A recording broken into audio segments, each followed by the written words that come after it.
Malam itu hujan turun deras, membasahi jalanan Jakarta yang dipenuhi lampu-lampu neon. Maya, seorang perempuan berusia 24 tahun, duduk di dalam kamar kosnya yang sempit, memandangi jendela dengan tatapan kosong. Kehidupan keras kota telah menempanya menjadi seseorang yang berbeda dari dirinya yang dulu. Sejak kehilangan ibunya 2 tahun lalu, Maya harus bertahan hidup sendirian. Ayahnya sudah lama meninggalkannya dan ia tidak punya saudara untuk bersandar. Hidup Maya berubah ketika ia kehilangan pekerjaannya sebagai kasir di sebuah minimarket karena pengurangan karyawan. Dengan sisa uang tabungan yang tidak seberapa, ia harus segera menemukan pekerjaan baru. Dalam keputusasaan, seorang teman lama, Lina, menawarkan pekerjaan yang terdengar sederhana tetapi berbahaya, menjadi pekerja dunia malam. Awalnya Maya ragu, tetapi bayangan tagihan yang menumpuk dan ancaman diusir dari kos membuatnya menerima tawaran itu. Lina membawanya ke sebuah klub malam bernama Eclipse yang terletak di sebuah jalan kecil di belakang area hiburan kota. Tempat itu terlihat seperti klub biasa dengan lampu kelap-kelip dan musik yang menggelegar. Namun, Maya merasakan ada sesuatu yang aneh. Sejak pertama kali ia melangkahkan kaki ke dalamnya, suasana di sana terlalu gelap, bukan hanya karena kurangnya pencahayaan, tetapi seperti ada bayangan yang terus mengikuti. Maya diberi tugas sederhana, melayani tamu di meja VIP dan menemani mereka berbicara. Meski ia merasa tidak nyaman, uang yang ditawarkan jauh lebih besar daripada yang pernah ia dapatkan sebelumnya. Lina meyakinkannya bahwa ini adalah langkah awal dan semua orang butuh waktu untuk beradaptasi. Awal mula keanehan. Malam pertama Maya berjalan lancar meski ia merasa lelah secara emosional. Namun, saat ia pulang dan memasuki kamar kosnya, ia merasa ada yang tidak beres. Udara di kamar terasa lebih dingin dari biasanya, dan ia mencium aroma bunga melati yang samar-samar. Ia mengabaikan itu, berpikir mungkin hanya efek dari kelelahan. Namun, malam-malam berikutnya semakin aneh. Setiap kali ia pulang dari Eclipse, Maya merasa seperti diikuti oleh seseorang. Ketika ia menoleh, tidak ada siapa-siapa, tetapi suara langkah kaki samar terdengar jelas di belakangnya. Ia juga mulai sering bermimpi buruk. Dalam mimpinya, ia selalu berada di lorong gelap, dikelilingi oleh bayangan-bayangan yang bergerak mendekatinya. Bayangan itu berbisik, "Kembalikan, kembalikan." Tetapi ia tidak mengerti apa yang harus dikembalikan. Puncaknya terjadi pada malam kelima. Saat sedang melayani seorang tamu di klub, Maya melihat sosok perempuan di sudut ruangan. Perempuan itu memakai gaun merah dengan rambut panjang terurai. Ia tampak menatap Maya tanpa berkedip, senyumnya menyeramkan. Maya mencoba mengabaikannya, tetapi setiap kali ia menoleh, perempuan itu semakin mendekat. Ketika Maya akhirnya pergi ke toilet untuk menenangkan diri, ia mendengar suara ketukan pelan di pintu bilik yang ia masuki. Tok, tok, tok. Suara itu begitu perlahan, tetapi menggema di dalam ruangan kecil itu. "Siapa di sana?" tanya Maya dengan suara bergetar. Tidak ada jawaban, tetapi ketukan itu terus berlanjut. Maya memberanikan diri membuka pintu, dan ia melihat sosok perempuan yang sama berdiri di depannya. Kali ini, wajah perempuan itu berubah menjadi sangat menyeramkan. Matanya kosong dan mulutnya terbuka lebar seperti berteriak, tetapi tidak ada suara yang keluar. Maya berteriak dan berlari keluar dari toilet. Maya menceritakan kejadian itu kepada Lina, tetapi Lina hanya tertawa kecil. "Ah, biasa itu. Jangan terlalu dipikirin. Semua orang di sini pernah ngalamin hal aneh," kata Lina santai. Jawaban Lina justru membuat Maya semakin gelisah. Ia mulai menyelidiki sejarah Eclipse. Dengan bantuan internet, ia menemukan fakta mengejutkan. Beberapa tahun lalu, klub itu adalah lokasi pembunuhan brutal seorang perempuan bernama Dinda. Perempuan itu ditemukan tewas di ruang bawah tanah klub dengan tubuh penuh luka. Dinda dulunya juga seorang pekerja di sana, tetapi kematiannya ditutupi oleh pemilik klub. Maya mulai menghubungkan bayangan dan mimpi buruk yang ia alami dengan sosok Dinda. Maya memutuskan untuk menyusuri ruang bawah tanah klub, meski Lina memperingatkannya untuk tidak terlalu ingin tahu. Di malam yang sepi, saat semua orang sibuk dengan tamu, Maya menyelinap ke ruang bawah tanah melalui pintu kecil di belakang bar. Lorong itu gelap dan berbau pengap. Maya menggunakan senter dari ponselnya untuk menerangi jalan. Di ujung lorong, ia menemukan sebuah ruangan kecil. Dindingnya penuh dengan coretan tangan, seperti seseorang mencoba meninggalkan pesan. Di tengah ruangan ada sebuah cermin besar yang tampak kuno. Ketika Maya mendekat, ia merasakan hawa dingin yang menusuk tulang. Bayangannya di cermin tiba-tiba berubah menjadi sosok Dinda yang tersenyum menyeramkan. "Kenapa kau mengambil tempatku?" Suara itu berbisik dari dalam cermin. Maya menjerit dan berlari keluar, tetapi suara Dinda terus mengikuti. "Kembalikan, kembalikan." Setelah kejadian itu, Maya memutuskan untuk berhenti bekerja di klub. Ia menceritakan semuanya kepada Lina, tetapi Lina hanya menggelengkan kepala. "Aku sudah bilang, tempat ini bukan untuk orang lemah." Maya tahu bahwa ia harus meninggalkan pekerjaannya, meskipun itu berarti kembali ke kehidupan sulit. Namun, ia merasa bahwa hidupnya lebih berharga daripada uang yang ia dapatkan.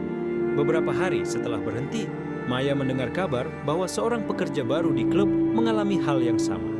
Klub itu terus beroperasi, tetapi kisah tentang sosok perempuan berbaju merah tetap menghantui mereka yang bekerja di sana. Setelah Maya meninggalkan pekerjaannya di klub Eclipse, ia mencoba memulai hidup baru. Namun, tidak mudah bagi seorang perempuan muda tanpa pekerjaan tetap untuk bertahan di Jakarta. Uang yang ia kumpulkan selama bekerja di klub hanya cukup untuk kebutuhan sehari-hari selama beberapa bulan. Maya mencoba melamar pekerjaan di berbagai tempat, tetapi keberuntungan tidak berpihak padanya. Suatu hari, saat merasa sangat lelah dan kehilangan harapan, Maya mulai merasakan sesuatu yang aneh pada tubuhnya. Ia sering mual di pagi hari dan merasa lemas sepanjang waktu. Awalnya, ia mengira hanya stres atau kelelahan. Namun, setelah gejala itu berlanjut selama beberapa minggu, ia memutuskan untuk memeriksakan diri ke klinik kecil di dekat kosnya. Hasil pemeriksaan membuatnya terkejut. Maya hamil. Ia tidak bisa mempercayai apa yang didengarnya. Perasaan takut, bingung, dan putus asa bercampur menjadi satu. Maya mengingat satu malam ketika seorang tamu VIP di klub memaksanya untuk lebih dari sekadar melayani di meja. Meskipun ia menolak keras, tekanan dari manajer dan kondisi finansial membuatnya tak berdaya. Malam itu menjadi mimpi buruk yang tidak pernah ia ceritakan kepada siapapun. Kini, ia harus menghadapi konsekuensinya. Keputusan untuk meninggalkan klub ternyata tidak cukup untuk menghapus jejak masa lalu Maya. Setelah mengetahui dirinya hamil, Maya mulai merasa seperti diikuti oleh sesuatu yang gelap. Bayangan perempuan berbaju merah yang pernah ia lihat di klub kini muncul kembali, tetapi kali ini lebih sering dan lebih nyata. Salah satu malam saat Maya sedang tidur, ia merasa seseorang menyentuh perutnya. Ketika ia terbangun, ia melihat sosok perempuan itu berdiri di sudut kamar. Perempuan berbaju merah itu menatapnya dengan tatapan dingin dan berkata, "Anak itu bukan milikmu. Kau telah mencuri sesuatu dariku." Maya tidak mengerti apa maksudnya. Namun, setiap malam, sosok itu terus muncul, berbicara tentang anak yang dikandung Maya. Ia bahkan mulai merasakan perutnya terasa sakit. Setiap kali sosok itu muncul, seolah-olah ada sesuatu yang mencoba merenggut bayi dalam kandungannya. Mencari jawaban. Merasa putus asa, Maya memutuskan untuk kembali menemui Pak Surya, paranormal yang dulu membantunya mengusir bayangan hitam dari klub. Setelah mendengar cerita Maya, Pak Surya tampak khawatir. Ia menjelaskan bahwa anak yang dikandung Maya mungkin terhubung dengan energi gelap yang ada di klub Eclipse. Bayangan perempuan itu bukan hanya hantu biasa, kata Pak Surya. Ia adalah roh penuh dendam dan ada kemungkinan anakmu telah menjadi bagian dari dendam itu. Bisa jadi ia menganggap anak itu sebagai miliknya. Pak Surya menyarankan Maya untuk menjalani ritual pembersihan diri dan perlindungan. Tetapi ritual ini membutuhkan persiapan dan keberanian yang besar. Maya harus kembali ke klub Eclipse untuk menghadapi roh tersebut secara langsung. Ini adalah satu-satunya cara untuk memutuskan hubungan antara anak yang dikandungnya dan energi gelap dari klub. Kembali ke Eclipse. Meski takut, Maya tahu ia tidak punya pilihan lain. Dengan bantuan Pak Surya, ia kembali ke Eclipse pada malam yang sepi. Klub itu tampak lebih menyeramkan daripada sebelumnya. Maya merasakan hawa dingin yang menyelimuti tubuhnya begitu ia melangkah masuk. Pak Surya membawa Maya ke ruang bawah tanah, tempat di mana roh perempuan itu pertama kali muncul padanya.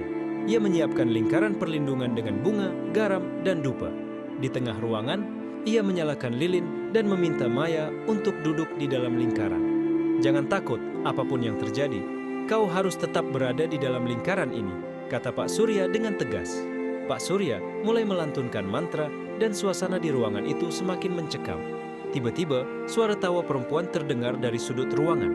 Sosok berbaju merah muncul, tetapi kali ini ia terlihat lebih menyeramkan. Wajahnya pucat, matanya kosong, dan tubuhnya seperti melayang. "Anak itu milikku," teriaknya, suaranya menggema di seluruh ruangan. Maya gemetar ketakutan, tetapi ia mencoba tetap berada di dalam lingkaran perlindungan. Sosok perempuan itu mencoba mendekati Maya, tetapi setiap kali ia menyentuh lingkaran, ia menjerit kesakitan. Pak Surya terus melantunkan mantra, memaksa roh itu untuk berbicara. "Apa yang kau inginkan?" tanya Pak Surya. Perempuan itu menangis. "Aku kehilangan segalanya. Hidupku direnggut dengan kejam dan aku tidak punya apa-apa lagi. Anak itu adalah satu-satunya cara bagiku untuk tetap ada." Pak Surya menatap Maya. "Kau harus berbicara dengannya. Yakinkan dia untuk melepaskan dendamnya." Dengan suara gemetar, Maya berkata, "Aku tidak tahu apa yang terjadi padamu, tapi aku minta maaf atas apa yang telah kau alami. Anak ini bukan milikmu. Aku akan menjaganya dan memastikan ia tidak tumbuh dengan luka seperti yang kau alami. Tolong, lepaskan aku dan anak ini." Sosok itu menatap Maya dengan tatapan yang sulit diartikan. Untuk beberapa saat, suasana menjadi hening. Kemudian, ia berkata dengan suara lirih, "Kalau begitu, jaga dia. Jangan biarkan ia menjadi bagian dari kegelapan." Setelah itu, sosok perempuan itu perlahan menghilang. Hawa dingin di ruangan itu memudar, digantikan oleh kehangatan yang menenangkan. Pak Surya menghela napas lega. Awal baru. Setelah ritual itu, Maya tidak lagi diganggu oleh bayangan perempuan berbaju merah. Ia melanjutkan hidupnya dengan tekad baru. Meski kehidupannya sulit, ia bersumpah untuk memberikan yang terbaik bagi anaknya. Maya merasa bahwa anak itu adalah harapan baru dalam hidupnya, sesuatu yang membuatnya bertahan. Beberapa bulan kemudian, Maya melahirkan seorang bayi perempuan yang sehat. Setiap kali ia menatap bayi itu, ia teringat pada malam-malam penuh teror yang ia alami. Tetapi ia juga merasa bersyukur karena berhasil melewatinya. Anak itu menjadi alasan bagi Maya untuk melupakan masa lalunya dan memulai hidup yang baru. Maya mencoba meninggalkan dunia malam setelah kejadian aneh yang terus menghantuinya, tetapi kenyataan hidup yang keras memaksanya untuk kembali ke Eclipse. Meskipun rasa takut masih membayang, ia tidak punya pilihan lain. Hidup di kota besar tanpa pekerjaan tetap, sementara kehamilannya semakin terlihat, membuatnya semakin terdesak. Kembali ke klub, Maya memutuskan untuk tetap bekerja dengan syarat dia hanya melayani tamu tertentu saja, tanpa melibatkan hal-hal yang lebih dari sekadar berbicara dan menghibur. Manajer klub menyetujui, karena Maya adalah salah satu perempuan yang cukup menarik perhatian tamu VIP. Pertemuan dengan pria muda. Suatu malam, Maya dipanggil untuk melayani seorang tamu baru di ruang VIP. Tamu itu adalah seorang pria muda bernama Raka, yang tampak berbeda dari tamu biasanya. Raka, meski terlihat muda, memiliki aura tenang dan sopan. Ia tidak banyak bicara, hanya memesan minuman dan sesekali tersenyum pada Maya. Tidak seperti tamu lain yang sering kali berbicara dengan nada merendahkan, Raka memperlakukan Maya dengan hormat. "Kamu kelihatan lelah," ujar Raka suatu malam. "Kamu tidak seharusnya berada di tempat seperti ini." Maya terkejut mendengar ucapannya. Tidak ada tamu yang pernah memedulikan perasaannya. Selama ini, ia hanya dianggap sebagai hiburan semata. Namun, Maya mencoba menjaga jarak. Ia tahu bahwa terlibat terlalu dalam dengan tamu hanya akan membawa masalah. Namun, Raka terus kembali ke klub setiap malam, selalu meminta Maya untuk menemaninya. Ia tidak pernah bersikap kasar atau menuntut lebih. Malahan, ia sering mengajak Maya berbicara tentang hal-hal sederhana, seperti makanan favoritnya atau bagaimana ia melewati hari-hari beratnya. Lambat laun, Maya mulai merasa nyaman di dekat Raka. Kebenaran tentang Raka. Setelah beberapa minggu, Raka akhirnya mengungkapkan sesuatu yang mengejutkan. Ia ternyata bukan orang biasa. Raka adalah seorang pengusaha muda yang tengah mengelola bisnis keluarganya. Ia datang ke Eclipse bukan untuk mencari hiburan, tetapi untuk melupakan sejenak tekanan dari pekerjaannya. "Aku tahu tempat ini bukan untukmu, Maya," kata Raka suatu malam. "Tapi aku ingin mengenalmu lebih dari sekadar perempuan yang bekerja di sini." Maya bingung.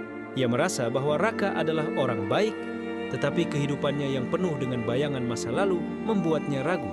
Ia belum menceritakan tentang kehamilannya. Takut Raka akan menjauh begitu mengetahui kebenarannya. Namun, suatu malam saat Maya mengantar minuman ke meja Raka, ia merasa mual dan hampir pingsan. Raka yang sigap langsung membawanya keluar dari klub dan mengantarnya ke rumah sakit.